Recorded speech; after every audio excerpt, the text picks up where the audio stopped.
It's called The View? It's called The View. It's not called The Facts. Yeah, but isn't it interesting that it's called, I mean, I don't think they meant this when Barbara Walters invented it a long time ago, but it's The View. Well, that's the problem in America. But there is one view. Right, and one that's clearly true opinion, and everybody else can go sit in the corner. That's correct. Sunny Hostin never stops ripping on the cops.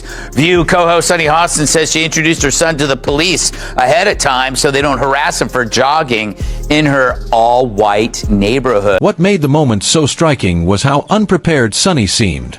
She paused in the middle of her thought, and for a split second, her expression shifted from confidence to disbelief. It was the kind of look that said she had just realized the conversation wasn't going the way she expected, and it was all happening live on television.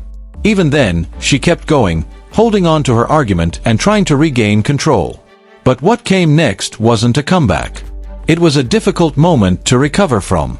The exchange grew more intense, and the tension became impossible to ignore. Then came the biggest turning point. Trying to steer the discussion back in her favor, Sunny brought up the word woke, seemingly hoping it would change the direction of the debate. Instead, it had the opposite effect. Her critics quickly pushed back. The audience sensed the shift, and it became clear that the momentum had slipped out of her hands. She argued that the word had been taken over by conservatives. To hear you use the term, because historically, as you know, because I think you're quite brilliant, that woke is a word used by the Black community to note that we must be aware of social injustices. But words migrate. Why is that a bad thing? It's not a bad thing, and originally that was absolutely a great thing. Alert to injustice, who's not for that? But words do migrate. Now, I'll use any term you want. Okay. Because maybe that is a word that's triggering, and so let's not use that word. I don't know, want to call it the super far left? Conservatives, and pulled away from its original meaning in Black activism. But Maher saw it differently. Staying calm and measured, he pushed back without dismissing the term's history. Instead, he argued that its public meaning had changed over time, to the point where even some former supporters now used it sarcastically. Maher wasn't criticizing where the word came from. His point was that its meaning had evolved and, in his view, not for the better. He argued that a movement centered on justice had gradually become, at times, more focused on outrage than persuasion. The mood in the studio seemed to shift. The conversation grew more tense, and even some of Sunny's co-hosts appeared more reserved as the exchange unfolded. Greg Gutfeld leaned back with a slight grin, looking content to let the discussion speak for itself. Sunny tried to regain her footing, but her response moved into examples about tipping Instacart drivers and buying fire logs. In a debate about language and culture, the change in direction stood out. Rather than bringing the conversation back on track, it made the exchange feel even more scattered. By that point, Gutfeld and I think a conservative once said to me, what you guys in the liberal side of it don't get about Donald Trump is we don't like him either. Yeah. It's just that in this country, it's binary. I mean, gender may not be binary, but politics is. You only get two choices.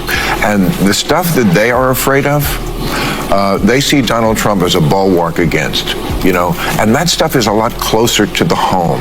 It's like my kid is coming home from school and they're not allowed to tell me if they're transitioning. The school is going to take the side of the kid over the parent, stuff like that. Maher stayed on the same line of argument. Instead of simply disagreeing with her, they continued challenging her points one by one, keeping the pressure on throughout the discussion. Then came the moment that grabbed everyone's attention. Maher didn't raise his voice or try to overpower anyone. He simply delivered one calm line that immediately shifted the conversation. "Don't tell me the left hasn't changed." For a brief moment, the studio felt quiet. Sunny paused before responding, and the exchange took on a different tone. Maher continued, arguing that many of the same people who once strongly defended free speech and open debate had, in his view, become more comfortable policing acceptable opinions. Whether people agreed or not, his point clearly landed. Then Greg Gutfeld jumped in without hesitation. He argued that the View had become less of a conversation and more of a political performance. He even described it as a hospital for human misfailure, using humor to underline his criticism. By then, the discussion had grown noticeably more tense. Sunny tried to respond, but her points became less focused as she moved between different examples and arguments. At times, she looked frustrated, adjusting her posture and rubbing her forehead as the debate continued. It's about the view. It's become like a medical hospital that displays human misfailure. Like it's like here, let's look at this political oddity. You know, it's like it really is like the left-wing equivalent of a carnival sideshow, except instead of bearded ladies and fat clowns and two-headed cows. Well, let me rephrase that.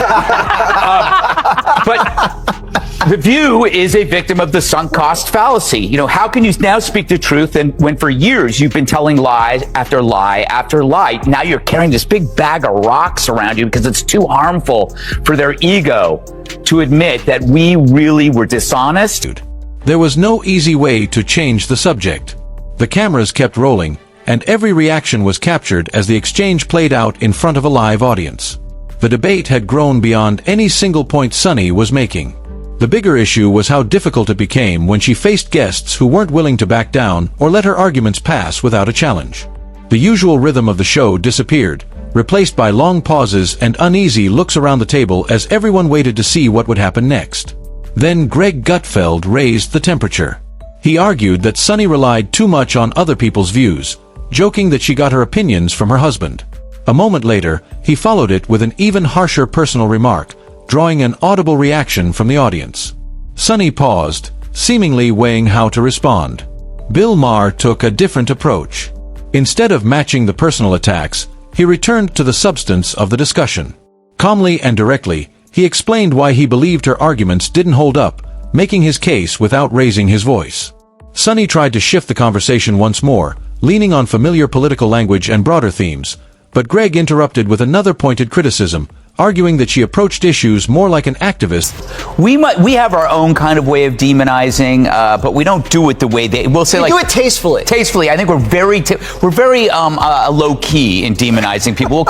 We'll say you smack of socialists, but we won't call you Hitler. But we go like, you know. But it is nice. I do think it's refreshing that they've moved on from Hitler. They probably had a morning meeting. They probably had like Pol Pot. No, not enough people know who Pol Pot is. Mao. Well, he's kind of short, so maybe Mussolini was tall, and that's why they said pint-sized Mussolini. The point is, people have to wonder, where does Sunny Hostin get her opinions? Yeah. Like you said, and it's obviously from her husband. She has to tell her what to say on The View, because without it, she's got nothing up there. Themes.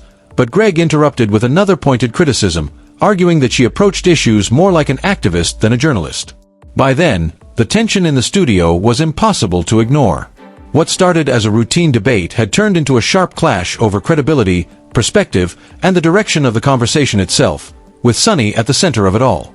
Just when it seemed the debate couldn't get any more tense, Sunny's response took another unexpected turn. She began moving quickly from one point to the next, relying on familiar talking points delivered with complete confidence. Her energy stayed high, but her argument started to feel scattered. Greg Gutfeld and BillMaher barely interrupted. Instead, they watched as she shifted from one example to another, touching on everything from everyday life to larger political issues without clearly connecting the dots. The applause she seemed to expect never really came. What stood out wasn't her confidence. It was the growing gap between her delivery and the clarity of her message. Bill listened patiently, looking unconvinced, while Greg's quiet grin said plenty without him needing to speak. Then came another controversial claim. Sunny argued that being able to have a calm, nuanced conversation about difficult issues was itself a form of privilege. Maher didn't react emotionally. He simply answered, Can we just understand that part of our sorry racial history in this country is that the point of view from a black person is often going to be very different and sometimes shocking to a white person. View co-host Sunny Hostin says she introduced her son to the police ahead of time so they don't harass him for jogging in her all-white neighborhood. Roll it, Elvis. As a mother of black children, I know that black boys are not given the presumption of innocence and the presumption of youth. I have had to be in the position where I have gone to my local police department because I know my son is going to be training for the Junior Olympics, running around the neighborhood in an all-white neighborhood, and I have brought him to the police and said, he belongs to me, this is my son, do not harass him, do not stop him.